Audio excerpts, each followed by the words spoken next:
नाम मोहित मिश्रा।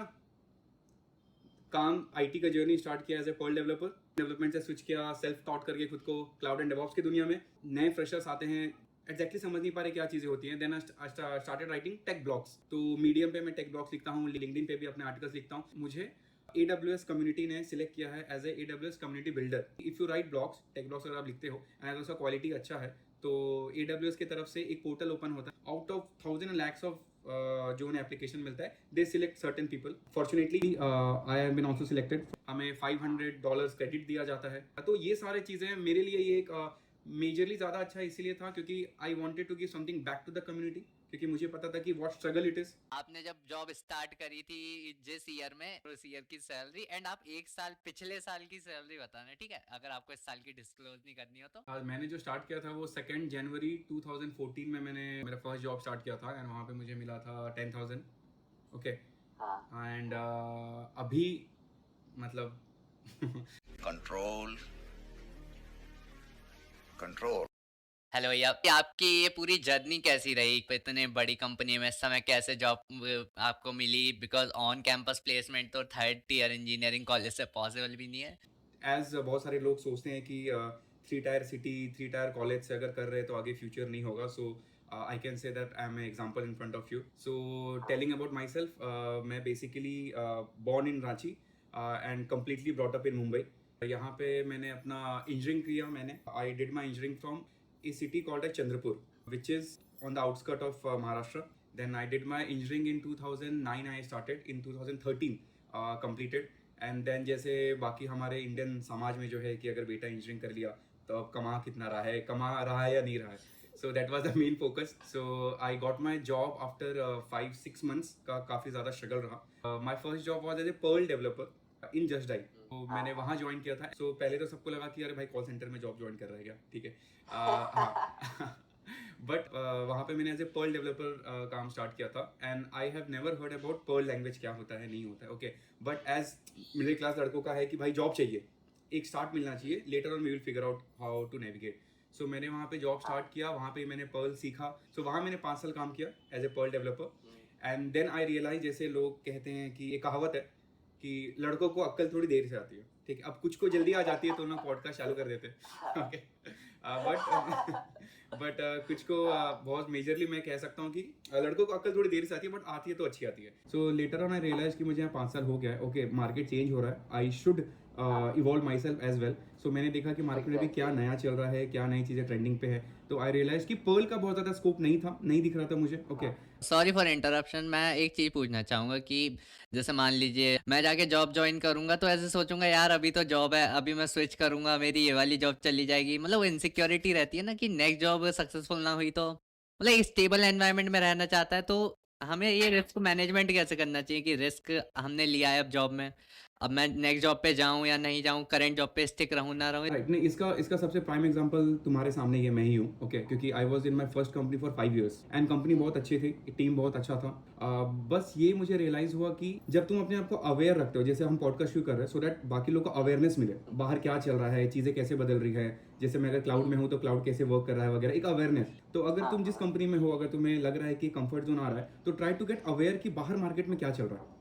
ओके, तो उसके बेसिस पे तुम्हें रियलाइज होगा कि मैं लैग कर रहा हूँ या मैं नॉर्मल पेस पे हूँ। अगर लग रहा है कि मैं लैग कर रहा हूँ, then you need to buckle up कि मैं एग्जिस्टिंग टीम में कुछ नया चीज इंप्लीमेंट कर सकता हूँ क्या। अगर वो अपॉर्चुनिटी मिल रहा है, well and good, but companies and teams and manager का भी अपना एक रिस्ट्रिक्शन होता है, ठीक है। वो तुम्हारे लिए तो नया प्रोजेक्ट नहीं लेके आएंगे। सो ऑन दैट बेसिस अगर लग रहा है कि okay now I should change, then you should take. And आगे क्या होगा ये no one knows, but that's what life is. हाँ, तो मैं कंप्लीट कर लूँ कि मेरा जर्नी कैसा रहा। So I started as a Perl developer, I work there for 5 years. Then I learn that कि पाइथन मार्केट में काफी डिमांड में है। So I self taught myself, I became Python developer. Then मैंने interview देना start किया, got selected. Exponentia company एक है, मुंबई में ही है, उनके बेसिस पे मैं क्लाइंट साइड पे गया था मुंबई में ही, HDFC बैंक में। ओके, HDFC लाइफ में। एंड HDFC लाइफ का तुमने देखा होगा कि अगर तुम चैटबॉट व्हाट्सएप पे तुम अगर पॉलिसी खरीदते हो तो you can have a conversation with the chatbot of HDFC life. So I was in one of the core team member of creating that chatbot. या सो हमने वो पाइथन, फ्लास्क API वगैरह, मोंगोडीबी, ये सारी चीज़ें यूज़ करके हमने बनाया। वो एक नया एक्सपोजर था। देन अगेन मैंने अपने पहले गलती से सीखा कि अब मार्केट कहाँ जा रहा है। देन आई सॉ दैट कि क्लाउड DevOps ये नई चीज़ें हैं। Then again I self-taught myself and then I got the job in where I am currently working. It's a Danish firm, जहाँ पे मैं अभी लगभग 3 साल से now I am working as a lead cloud architect, and यहाँ पे on a daily basis I work on AWS cloud and different DevOps tools, Kubernetes हो गया, Prometheus हो गया, Grafana हो गया, ये एक अलग ही दुनिया है. So that's how the journey has been from last 11 years now in IT. I don't want to make बहुत ज़्यादा टेक्निकल मैं नहीं जाना चाहता, so I will just give the hard hitting facts. सबसे बड़ा जो ड्राइविंग फैक्टर होता है वो फियर होता है. मेरे लिए तो वही रहा है, ओके कि मेरा इंजीनियरिंग कंप्लीट हो गया, मैं बहुत hi fi college, hi fi जगह से मैंने इंजीनियरिंग नहीं की है, सो मुझे फाइट मारना पड़ेगा, एंड ये सबको पता है. बहुत सारे लोग फियर को एज ए नेगेटिव मोटिवेशन में लेते हैं, but for a middle class, lower middle class लड़कों के लिए, हम लोग के लिए फियर वर्क्स कि भाई अगर ये नहीं किया तो माँ बाप का ख्याल नहीं रख पाऊंगा, अगर ये नहीं किया तो जो चाह रहा हूँ वो नहीं कर पाऊंगा. वो fear was a driving factor. तो जब मैं इंजीनियरिंग कॉलेज से निकला तो 6 महीने, 7 महीने, 8 महीने तो मतलब मैं एक दिन में 3-3, 4-4 इंटरव्यू दे रहा था यहाँ से वहाँ, क्योंकि कंप्लीटली नई दुनिया थी. अभी तक मतलब माँ पापा फीस एंड ऑल वगैरह मैनेज कर रहे थे, हमें पैसे के लिए उतना नहीं सोचना पड़ रहा था, इवन तो बहुत ज़्यादा नहीं उन लोग दे पा रहे थे, बट मैनेज हो रहा था. देन यहाँ पे जॉब सर्च करते करते 6 महीने, 7 महीने निकलते निकलते एक दिन में 3-3, 4-4 इंटरव्यूज दे रहे थे, कॉल नहीं आ रहे थे तो भी घुस रहे थे. कहीं पे ऑफ कैंपस ड्राइव हो रहे थे, कहीं पे जैसे एक बार पुणे में मुझे याद है कैपजेमिनाई का एक पता चला था, तो हमारे सारे दोस्त लोग हम लोग पुणे भागे थे. वहाँ पे पहुंचे तो देखिए वहाँ पे कम से कम 5 से 6 हज़ार लोग खड़े वहाँ पे लाइन में. मतलब भाई साहब ऐसे में कैसे, तो वो लेकिन उस वही वहाँ पे ही होता है कि आइदर यू मेक योरसेल्फ और ब्रेक योरसेल्फ. पता है कि ये ड्रिल है, ये ड्रिल के थ्रू जाना पड़ेगा, एंड देन वो ड्रिल अगर क्रॉस हो गया तो मेंटली थोड़ा सा तुम स्ट्रांग बन जाते हो कि भाई ठीक है देख लेंगे. तुमको बैलेंस करने आ जाता है इमोशन, क्योंकि बैकएंड पे ये चल रहा है कि माँ पापा एक एक्सपेक्टेशन कर रहे हैं कि बेटे को कैसे करके पढ़ा दिया या बेटी को पढ़ा दिया, अब बेटी या बेटा जल्दी कमाना चालू करेगा, थोड़ा इनपुट देना चालू करेगा. वो ड्राइविंग फैक्टर होना चाहिए, ना कि तुम्हारा डाउनग्रेडिंग फैक्टर. डिप्रेस ना हो, क्योंकि देखो गरीब के पास डिप्रेशन का ऑप्शन नहीं है भाई. हमारे पास डिप्रेशन के ऑप्शंस नहीं है. वी हैव टू स्ट्रगल, जो सिचुएशन है उसमें स्ट्रगल करके ही निकलना है. सो इन दैट बेसिस पे मैंने अलग अलग जगह पे इंटरव्यूज वगैरह देना चालू किया. कहीं पे सिलेक्शन हो रहा था, कहीं पे नहीं हो रहा था, कहीं पे लास्ट कॉल में जाकर रिजेक्ट हो जा रहे थे, कहीं पे फर्स्ट में ही निकल जा रहे थे. करते करते करते लास्ट में I landed my job, and then अपने आप को साइड से टेक्निकली भी इंप्रूव करना स्टार्ट करना, क्योंकि मार्केट स्टडी करना तुमको आना चाहिए. आज अगर मैं ये जॉब यहाँ पे वर्क कर रहा हूँ, इट्स द ओनली रीजन कि आई वॉज अवेयर कि मार्केट में राइट नाउ क्या चल रहा है. तो उस बेसिस पे आप अपने आप को अपस्किल कीजिए. अगर आपका जो प्रोफाइल है, जैसे अगर मैं क्लाउड साइड पे हूँ, तो अगर आपके पास सर्टिफिकेशन के ऑप्शंस है तो आप सर्टिफिकेशन ट्राई कर सकते हैं, कि उससे एक विजिबिलिटी मिलेगा कि अच्छा ओके बंदे ने कहीं पे प्रूव किया है. So on that basis you have to search, fight मारना पड़ता है. 10 जगह पे डालेंगे तो एक जगह पे शायद ऑप्शन आए आपको. हाँ, और एक बार रिज्यूमे में क्रेडिबिलिटी आ जानी चाहिए कि हाँ, इस बंदे ने काम तो करके दिया है कहीं पे, whether it's by your project और by your open source contribution या फिर कहीं पे जॉब एक्सपीरियंस. इसलिए ये रिमोट जॉब जो आपकी लगी है डेनमार्क बेस्ड स्टार्टअप कंपनी, तो इसमें आपका क्या रोल है एंड आपने जॉब लैंड भी कैसे करी, लाइक किसी कनेक्शन के थ्रू या कैसे, एंड आपका क्या एक्सपीरियंस रहा है इस कंपनी में, थोड़ा ना इस पे बात करते हैं. Yeah, sure. So basically ये job while I was preparing myself for cloud and DevOps and stuff like that. Okay, जब मैं यहाँ पे अपना माथा फोड़ रहा था, then after a certain point I felt कि हाँ मुझे यहाँ पे अच्छा खासा knowledge हो रहा है that I can start giving interviews. Then मैंने यहाँ पे इंडिया में इंटरव्यू देना स्टार्ट किया था. Then I came through one of my network कि एक कंपनी में ओपनिंग है, ठीक है. Then I gave there the interview and वहाँ पे सिलेक्शन हुआ मेरा. On that basis things got started. Let's talk about the latest things. GenAI, AI, ML. अब पॉइंट ये है, मुझे जो भी मैसेज या कॉल्स आते हैं, या इवन मैं भी जो मार्केट देख रहा हूँ, पॉइंट ये है कि ये रियलाइज करो कि सबके सब हम लोग अचानक से रातों रात डेटा साइंस ML इंजीनियर नहीं बन सकते. वी कांट बिकम, ठीक है. अगर बनना चाहेंगे भी तो इट विल टेक टाइम. मतलब कभी कभी तो इतना प्रैक्टिकल स्पीकिंग इतना टाइम लगता है कि जितना तुमको अपना डिग्री कंप्लीट करने में लगा. अभी मैंने पढ़ा था कहीं पे कि अगर तुम्हें अपना स्क्रैच से मॉडल ट्रेन करके ओपन एआई जैसी कंपनियां, चलो छोड़ो, मतलब उनके जैसा आधा भी मॉडल बनाना है ना, तुमको 12-15 साल अपनी लाइफ के डेडिकेट करने पड़ेंगे. नहीं, तुम तो मॉडल बनाने का बात कर रहे हो, मैं खुद को बनाने की बात कर रहा हूँ कि अगर तुम्हें खुद भी स्टार्ट करना है वो चीज़ों को, देन तुमको अपना profile data science machine learning बन जाएगा. इम्पॉसिबल थोड़ी है, कुछ भी इम्पॉसिबल नहीं है. मैंने पर्ल से स्टार्ट किया, मैं क्लाउड पे हूँ, तो इम्पॉसिबल कुछ भी नहीं है. जस्ट ये कि उतना टाइम देना पड़ेगा, एंड सबको अचानक से वो चीज़ नहीं क्रिएट कर सकते हम लोग कि सबके, और अगर सबके प्रोफाइल में डेटा साइंस ML आ भी गया, जिन्हें आ भी गया, तो ये गारंटी तो नहीं है कि वो मिल ही जाएगा. सो मेरे मुताबिक मेरा पर्सनल ओपिनियन है कि ओके GenAI है, AI है, वेरी गुड, ठीक है. इसके बारे में अपडेट रहना पड़ेगा, हमें पता करना पड़ेगा मार्केट कैसे जा रहा है, उनमें क्या क्या चीज़ें हैं डेफिनेटली. बट क्या बाकी चीज़ें बंद कर दे फिर? जैसे वेब डेवलपमेंट हो गया, क्लाउड कंप्यूटिंग हो गया, डेवॉप्स हो गया, या फिर iOS डेवलपमेंट हो गया, या फिर एंड्रॉइड डेवलपमेंट हो गया, या फिर पाइथन डेवलपमेंट हो गया, API डेवलपमेंट हो गया, डेटाबेस एडमिनिस्ट्रेटर, ये सारी चीज़ें, ग्राफिक डिजाइनर हो गया, ठीक है। तो करंटली सब बंद कर दे, नहीं कर सकते भाई, क्योंकि वो चीज़ भी ज़रूरत है, चल रहा है मार्केट में। मैंने एक लाइन सुना था कि AI is right now in the updation mode, not in the replacement mode. ठीक है, तो अपडेशन मोड में तो तुम्हें भी अपने आप को अपडेट करना पड़ेगा, बट एज AI और जेने और मशीन लर्निंग, डेटा साइंस हम सब अचानक से नहीं बन सकते, ठीक है। सो व्हाट आई फील कि जैसे मैं भी क्लाउड में हूँ, so let's talk about AI। Basically AI क्या है, ठीक है। AI एक मशीन है जिसको तुम आर्टिफिशियली इंटेलिजेंस प्रोवाइड कर रहे हो, राइट। एंड अब जब तुम उनसे क्वेश्चन पूछोगे तो वो इस लेवल पे आ चुका है कि वो क्रिएट भी कर सकता, दैट्स व्हाट जेने इज, ठीक है। अगर तुम्हें एकदम बेसिक वे में, अगर कोई नॉन टेक्निकल पर्सन भी हमारा ये पॉडकास्ट देख रहा है, ठीक है, सो एक पेंडोरा बॉक्स समझो, एक मॉडल है जिसमें तुम इनपुट दोगे और वो तुम्हें बॉक्स में कुछ प्रोसेस करके आउटपुट देगा, ठीक है। पहले ये था, नॉर्मल AI था कि तुम उसमें 100 इमेजेस बिल्ली के दोगे, 100 इमेजेस डॉग्स के दोगे, एंड अब उसको पूछोगे कि भाई बताओ ये बिल्ली है या कुत्ता, तो बता देगा ये बिल्ली है। अब ये हाल हो चुका है कि तुम उसको बोलोगे मुझे बॉडी चाहिए कुत्ते का, मुंह चाहिए बिल्ली का, वो बना के तुम्हें दे देगा, right. Am I making sense, ठीक है। सो वहां पे चीजें लीड कर रही है, लेकिन अब हम एक स्टेप थोड़ा पीछे आते हैं, ठीक है। सबको GenAI करना है, सबको ML करना है, सबको डेटा साइंस करना है, इसके अलावा क्या क्या चीजें हैं जो हम सर्च कर सकते हैं, हम ट्राई कर सकते हैं, हम लर्न कर सकते हैं, हम अपस्किल कर सकते हैं। सो मैं अगर क्लाउड में हूँ तो मैं गारंटी के साथ कह सकता हूँ, एंड पीपल, अगर आप थोड़ा सा रीजनिंग करोगे तो you will also agree with me, okay, कि इतने सारे जो मशीन्स मॉडल्स ट्रेन हो रहे हैं, ये कहाँ ट्रेन हो रहे हैं, किसी के लैपटॉप पे नहीं हो रहे, राइट। बेसिकली क्लाउड में हो रहा है। They are performing some action on cloud. अब क्लाउड का मतलब क्या होता है, let's start with cloud. Cloud होता क्या है, हाँ, अब एकदम सिंपल लैंग्वेज में अगर मैं समझाऊं जो हमारे बॉयज एंड गर्ल्स समझ पाए, अगर इसका गूगल में डेफिनेशन जाओगे तो cloud computing this and this and this and, वो हटाते 1-to-1 टॉक करके। समझो तुम्हारा अक्षय तुम्हारे किसी एक फ्रेंड का नाम बताओ, सृजन, ठीक है। अब उसको एक पेन ड्राइव में तुम्हें एक मूवी देना है, अब उसने पेन ड्राइव तुम्हें दे दिया, उसमें मूवी है। अब तुम्हें मन है कि भाई वो पेन ड्राइव किसी के हाथ ना लगे, वो सिर्फ तुम्हारे पास रहे, तुम क्या करोगे, कहीं पे घर में किसी जगह पे पेन ड्राइव को छुपाओगे, जब भी यूज करना होगा तो जाओगे वहां पे, उस जगह से पेन ड्राइव को निकालोगे, लैपटॉप में डालोगे, यूज करोगे, फिर वहीं पे रख दोगे, राइट। अब बस इमेजिन करो कि तुमने वो पेन ड्राइव कहीं पे रखा है, एंड तुम दुनिया में कहीं पे भी इंटरनेट के थ्रू उसको एक्सेस कर सकते हो। For metaphorically that pain drive is your cloud, क्योंकि कहीं पे एक चीज रखा हुआ है जो सेफ है, उसके अंदर तुम्हारा डेटा है, and all across the world तुम उसको कहीं से भी यूज कर सकते हो। This is what simple cloud means. अब पॉइंट ये है कि अगर कोई बंदा गन्ने का जूस का दुकान डालता है तो वो सिर्फ वहां गन्ना नहीं बेचेगा, राइट, वो संतरे भी लगा देता है, ठीक है, बाकी फ्रूट्स भी बेचने लगता है, राइट। तो अगर किसी ने इतना बड़ा इंफ्रास्ट्रक्चर में इन्वेस्ट किया है कि भाई एक जगह पे हार्डवेयर इंफ्रास्ट्रक्चर रखा हुआ है जो तुम यूज कर सकते हो एज ए क्लाउड, तो वो क्लाउड में बाकी सर्विसेज भी देता है, तुम डेटाबेस भी यूज कर सकते हो, तुम वहाँ पे स्टोरेज भी यूज कर सकते हो। अभी तो cloud based real time code editors भी आ गए हैं इसलिए तो अब ये जो वहाँ पे दुकान खोला गया है ना, ठीक है, ये बड़े बड़े कंपनी ने दुकान खोला है। किसी के दुकान का नाम है अमेजॉन ने खोला है तो उनका नाम AWS रखा है नाम। माइक्रोसॉफ्ट ने वो क्लाउड में दुकान खोला है, उन्होंने दुकान का नाम रखा है एज्योर। गूगल ने भी उस अपना सेम चीज का दुकान खोला, उसने नाम रखा है GCP।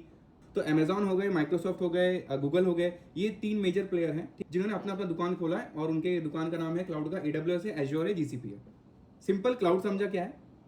अब पॉइंट ये है कि ये क्लाउड देता क्या है, ये क्लाउड सर्वर देता है। तुम अगर दुकान में जाते हो लैपटॉप खरीदने के लिए, तुम बोलते ना भैया मुझे लैपटॉप चाहिए, इस कंपनी का चाहिए, इस ये वाला OS मुझे चाहिए, मुझे हार्डवेयर में ये GPU चाहिए, इतना रैम वगैरह वगैरह रहता है। ये सेम चीज तुम Amazon AWS में लॉग इन करो, अब उसमें तुम सिलेक्ट कर सकते हो कि तुम्हें सर्वर कौन से OS का चाहिए, ठीक है, तुम्हें कितना बड़ा सर्वर चाहिए, second you will get the, अब उस सर्वर पे तुमको मॉडल ट्रेन करना है, तुमको क्या करना होगा डिपेंडिंग अपॉन द कौन से टाइप का सर्वर तुम ले रहे हो। फॉर एग्जांपल हम ले लेते हैं गूगल कोलैब, जैसे उसमें हम लोग को अपनी अलग स्टोरेज मिलती है, रैम अलग मिलती है। Right exactly. तो देखो तुम अगर एक कार चला लेते हो ना तो दूसरा कार भी तुम चला लोगे, क्योंकि सेम चीज होता है, बस नॉमेनक्लेचर चेंज हो जाता है। हाँ, जैसे यहाँ पे S3 बकेट है, एज्योर में आई थिंक ब्लॉब है समथिंग, इट वेरीज। मैंने मेजरली AWS पे काम किया एंड मैं सजेस्ट करूंगा AWS ही। इसका रीजन ये है कि अभी भी मार्केट शेयर अगर तुम देखोगे, जैसे अपना इंडिया में प्लेन्स में इंडिगो है कि वो मेजर मार्केट शेयर करके रखा है। AWS is the big player.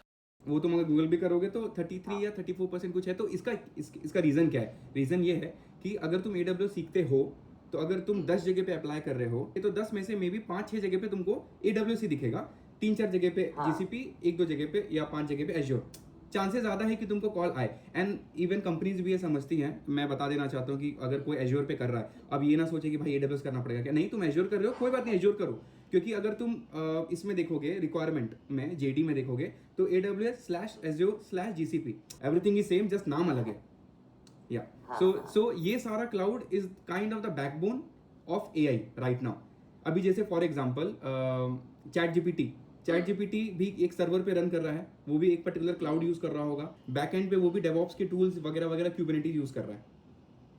इसलिए जब भी तुम देखते हो कि हमारे IRCTC, हमारा इंडिया का, I think Indian guys can relate, हम लोग रिलेट कर सकते हैं कि IRCTC का वेबसाइट हमेशा डाउन रहता है राइट।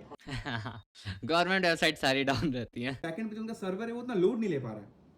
तो यहाँ पे आते हैं तुम्हारा क्लाउड आता है, तुम्हारे डेवऑप्स के टूल्स आते हैं, क्यूबरनेटीज आता है, ये सारी चीज़ों को अप रख। इसी से पूरी ये फील्ड इवॉल्व हो गई। यस, एंड इसी के बेसिस पे आज AI, जेन AI के जो भी मॉडल्स होते हैं ना, जो भी नए मॉडल्स आते जा रहे हैं, उनका काम ही है कि फटाक से भाई मॉडल को ट्रेन करो एंड उसको डिप्लॉय करो ताकि कस्टमर यूज कर सके। तो ये सारा क्लाउड पे हो रहा है, ये कोई अपने घर पे नहीं कर रहा। That the reason many says and I agree that cloud is the backbone of AI। क्योंकि अगर तुमको चीजें फटाक से चाहिए ना, तो तुम्हें उतना लेटेंसी कम होनी चाहिए। जैसे मान लीजिए अभी लाइक अगर मेरे को बिल्कुल स्टार्ट, आप समझो मुझे सच में कुछ नहीं आता क्लाउड में, एंड मैं चाहता हूँ मैं क्लाउड में स्टार्ट करूँ, एंड उससे पहले मैं एक एडवाइस देना चाहूँगा सारे स्टूडेंट्स को। क्लाउड यूज़ करने के लिए आपको सर्वर वगैरह का थोड़ा पैसा देना पड़ता है, लेकिन आप लोगों को वो फ्री मिल जाएगा अगर आप लोगों के पास स्टूडेंट पैक है गिटहब का, आपको उस पर माइक्रोसॉफ्ट एजोर का मिल जाएगा। तो आप एक बार उसको क्लेम कर लेना। कैसे प्रोसेस है क्या नहीं वो आप यूट्यूब कर लीजिए, आपको पता चल जाएगा। हाँ तो भैया, किसी को बिल्कुल बेस से स्टार्ट करना है तो कहाँ से करे? क्लाउड। हाँ, और एक बिगिनर कर भी सकता है या नहीं ये भी बात है, या कुछ और पहले से पता होना चाहिए कहाँ से स्टार्ट करें journey. First point, cloud start कर रहे हो या डेवऑप्स स्टार्ट कर रहे हो, हर चीज़ को कहीं से स्टार्ट करना पड़ता है। तो अगर क्लाउड का मैं स्टार्टिंग पॉइंट बताऊं, अब एक प्लस पॉइंट है क्लाउड में कि क्लाउड के पास एक सर्टिफिकेशन है। जैसे फॉर एग्जांपल अगर तुम पाइथन पढ़ रहे हो, जैसे मैं पर्ल डेवलपर रह चुका हूँ, मैं पाइथन डेवलपर रह चुका हूँ, पाइथन मुझे आता है, पर्ल मुझे आता है, ये मुझे पता है। अगर मेरे पास एक एग्ज़ाम मैंने पास किया है तो वो एक वैलिडेशन होता है दूसरों के लिए कि अच्छा इसे शायद आता है। ओके, सो ये लेकिन पाइथन और कोडिंग में नहीं है, क्लाउड में है। तो क्लाउड में मैं बताता हूँ AWS के पर्सपेक्टिव से, बाकी में भी ये इंप्लीमेंट होता है कि अगर तुम एक रोड मैप स्टार्ट करोगे ना, तो AWS में 3 लेवल के सर्टिफिकेशंस हैं। जर्नी बोल सकते हो, रोड मैप बोल सकते हो, ठीक है। फर्स्ट है AWS क्लाउड प्रैक्टिशनर, ये एक सर्टिफिकेशन है, आई थिंक 8,000 का ये एग्जाम है। ये अगर तुम प्रिपेयर करते हो ना, तो इससे तुमको आइडिया मिलता है कि क्लाउड क्या है, क्लाउड के यूज़ क्या है, क्लाउड का ज़रूरत क्यों पड़ा हमें। एक फाउंडेशन लेवल पे तुमको चीज़ें पता चलेंगे। एंड इसके ऊपर फिर आ जाता है तुम्हारा एसोसिएट लेवल। एसोसिएट लेवल थोड़ा सा अपर लेवल का हो जाता है, जिसमें तुम्हें पता चलता है कि जैसे AWS सॉल्यूशन आर्किटेक्ट एसोसिएट नाम का एग्जाम है एसोसिएट लेवल पे, जो मैंने दिया है, मैंने पास किया है। तो उसमें तुम्हें ये पता चलेगा कि अगर कोई कंपनी अपना पूरा प्रोजेक्ट क्लाउड में लेके जा रहा है तो उसको कैसे आर्किटेक्ट लेवल पे क्रिएट करना है, क्या क्या सर्विसेज लगते हैं, क्योंकि क्लाउड में बहुत सारे सर्विसेज हैं, तुमको सब यूज़ नहीं करनी है। जैसे घर में मसाले बहुत सारे हैं, मम्मी सारा नहीं डाल देती है, राइट। तो वैसे जहाँ गरम मसाला नीडेड है वहाँ गरम मसाला। तो अगर 200-300 सर्विसेज हैं क्लाउड में, तो तुम्हारे पर्टिकुलर प्रोजेक्ट के लिए कौन से सर्विसेज ज़रूरत है, उसके बेसिस पे एक आर्किटेक्चर क्रिएट होता है एंड देन उसको वहाँ पे होस्ट किया जाता है तुम्हारे कोड को। तो ये एसोसिएट लेवल पता चलेगा। इसके ऊपर आ जाता है स्पेशलिटी लेवल, कि अब तुम पर्टिकुलर एक चीज़ के लिए स्पेशल हो। जैसे तुमने AWS database specialist, AWS machine learning specialist, तो ये सारे स्पेशलिस्ट वाले सेक्शन हो जाते हैं, नीश जो बोलते हैं। एंड इसके ऊपर हो जाता है फिर professional level, AWS solution architect professional. Then उसमें तुमको 200-300 जितने भी हैं सारे प्रॉपरली तुमको पता होना चाहिए कौन सर्विस क्या। तो ये एक रोड मैप है। अगर तुमको स्टार्ट करना है as a beginner, as a fresher, तो तुमको वो ऊपर वाले हिमालय की चोटी छोड़ दो, 1 स्टेप एट ए टाइम। पहले पता करो क्लाउड क्या होता है, उसकी ज़रूरत क्यों पड़ी हमें, उसका नॉमेनक्लेचर पता करो। आज मैं और तुम बात क्यों कर पा रहे, because we are aware of this nomenclature. अगर नॉमेनक्लेचर नहीं पता चल रहा ना तुम्हें, जैसे क्लाउड में जो नॉमेनक्लेचर है कि AWS EC2 क्या होता है, बेसिकली कुछ नहीं, एक सर्वर होता है। AWS S3 बकेट क्या होता है, कुछ नहीं होता है भाई, वहाँ पे बस मैं अपना जैसे ड्राइव में फोटो सेव करता हूँ, वहाँ पे वैसे सेव करता हूँ। VPC क्या होता है, VPC कुछ नहीं, VPC एक वर्चुअल प्राइवेट क्लाउड एक सेक्शन होता है जहाँ पे तुम अपने सारी चीज़ों को क्रिएट करते हो। जब ये नॉमेनक्लेचर हल्का हल्का पता चलने लगेगा ना, okay, then you can start communicating with others. तुम जब कोई ब्लॉग पढ़ोगे तो तुमको समझ, अच्छा हाँ सुना है। There give yourself, I will suggest 3 to 4 months for any task, any new skill 3 से 4 महीने दो एंड स्टार्ट योर। मैं काम करूंगा आफ्टर अवर पॉडकास्ट, मैं तुम्हें लिंक्स दे दूंगा या फिर मैंने जो ब्लॉग्स लिखे हैं मीडियम में वो मैं तुम्हें दे दूंगा। तुम नीचे पिन पॉइंट कर देना उनको कौन से सर्टिफिकेशन विद कौन से रिसोर्स यूज करके करना है स्टार्ट, दे कैन स्टार्ट। ठीक है। Okay, so that will be help. आपको एटलीस्ट यू शुड नो कि what field you want to go in. मान लीजिए आप बॉलीवुड में जाना चाहते हैं तो obviously you will not opt for software engineering. So आपको एक हल्का सा आइडिया एटलीस्ट 12 तक आना चाहिए कि आप किस साइड अपनी लाइफ की डायरेक्शन आपकी जा रही है। आपको बचपन से क्या हॉबी है उसके अकॉर्डिंग थोड़ा चूज कर सकते हैं।